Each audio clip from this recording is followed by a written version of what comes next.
Isu tentang pemilihan kerusi tempat bertanding pada PRU15 makin hangat diperkatakan.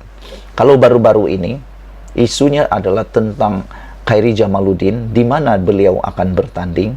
Kali ini pula diserang Anwar Ibrahim. Di mana Anwar nak bertanding? Baru-baru ini Anwar dikaitkan akan bertanding di Ampang, tetapi Anwar telah menafikannya.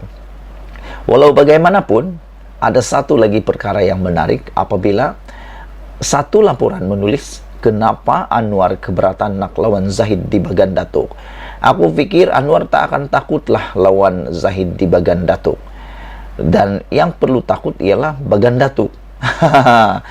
Kerana aku fikir mana-mana pun Anwar pergi, beliau tidak semestinya beliau menanglah, tidak semestinya Anwar akan menang, sebab perkara itu sangat subjektif.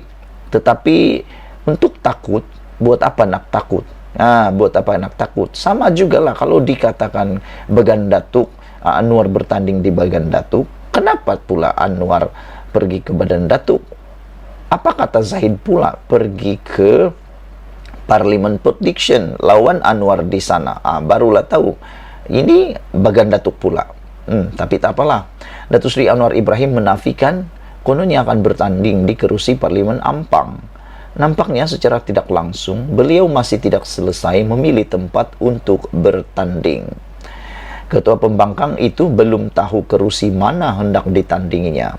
Jadi semasa sedang membuat pemilihan tersebut, apa salahnya beliau menimbang untuk juga bertanding di kerusi Bagan Datuk dan melawan Zahid Hambini sendiri.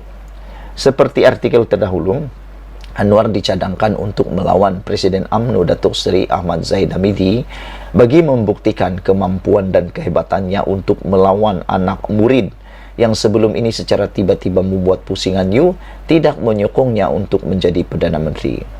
Dengan hanya memenangi majoriti 5,000 lebih sahaja sebelum ini, kehadiran Anwar di Bagan Datuk pastinya akan memberi cabaran sengit dan tidak ditolak boleh menumbangkan UMNO yang sejak sekian lama menguasai kawasan tersebut.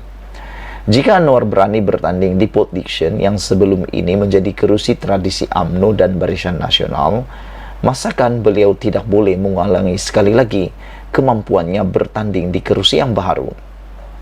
Keputusan bertanding di Bagan Datuk mungkin akan memberi kelebihan kerana sebagai cikgu kepada anak muridnya iaitu Zahid Hamidi, pasti pengundi akan memilih seorang cikgu kerana jasa didikannya yang pernah dicurahkan. Daripada satu sudut lain, pemilihan Bagan Datuk akan menunjukkan Anwar sebagai seorang ketua yang berani mengambil risiko bertanding di kerusi yang tidak selamat, dan ia pastinya akan menyebabkan rakyat mempunyai rasa hormat kepadanya. Tambah-tambah lagi calon lawannya yang seorang berdepan puluhan pertuduhan kes mahkamah. Jadi lawangan integriti dan menolak budaya korup rasuah adalah signifikan.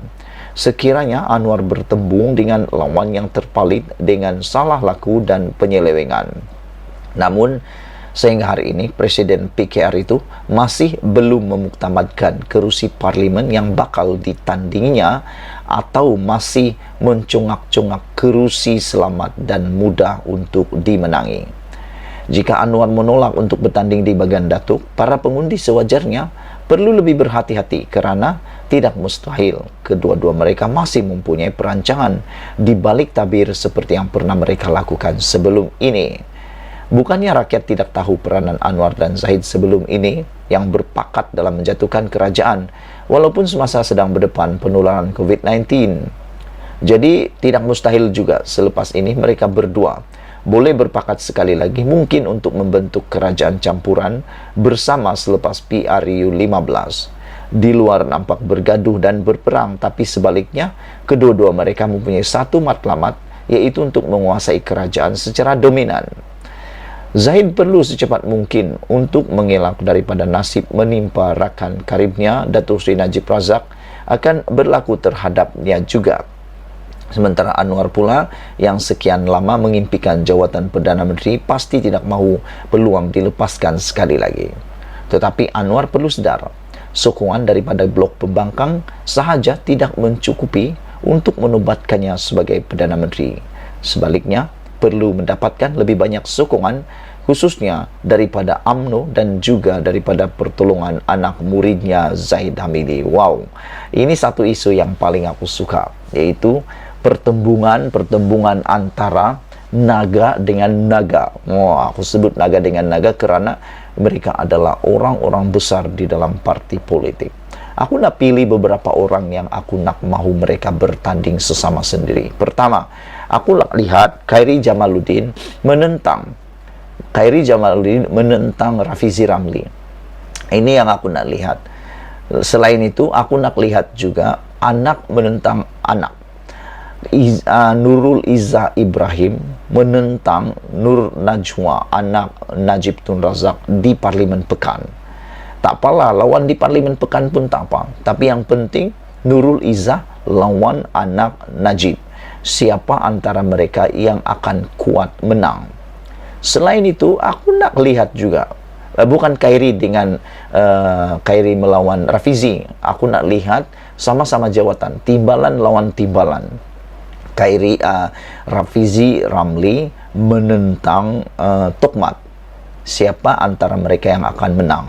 Yang paling baik, jangan bertanding di kawasan Selesa, tetapi sama-sama keluar daripada kotak Selesa itu, bertanding di kerusi baharu. Baru kita tahu siapa yang hebat, siapa yang jago. Selain itu, seperti dalam laporan hari ini, kita lihat presiden lawan presiden. Presiden Bersatu, presiden PKR lawan presiden UMNO. Presiden UMNO Zahid, presiden PKR Anwar Ibrahim, presiden Bersatu pula ialah Muhyiddin Yassin. Bagi mereka lawan di mana? Kita pilihlah satu kerusi yang paling mereka tidak selesa, sama-sama tiada keselesaan. Pilihlah parlimen mana-mana yang mereka boleh berlawan sesama sendiri. Dan yang paling menarik, kita nak tengok anak lawan anak. Anak lawan anak. Anak Najib lawan anak Anwar. Siapa yang lebih hebat? Karena dua-dua bapa ni pernah jadi banduan. Anwar pernah jadi banduan, Najib sedang jadi banduan. Jadi apa kata kalau Nurul Izzah lawan dengan Nur Najwa, anak kepada Najib? Selain itu, kita nak lihat juga apa akan jadi kalau pemimpin-pemimpin yang lain yang juga hot lawan dengan orang yang kuat. Begitulah yang kita nak. Sekian dulu untuk kali ini. Jangan lupa tinggalkan komen Anda, tekan butang subscribe. Malaysia kita punya, kita juga sama-sama cintai Malaysiaku. Bye-bye.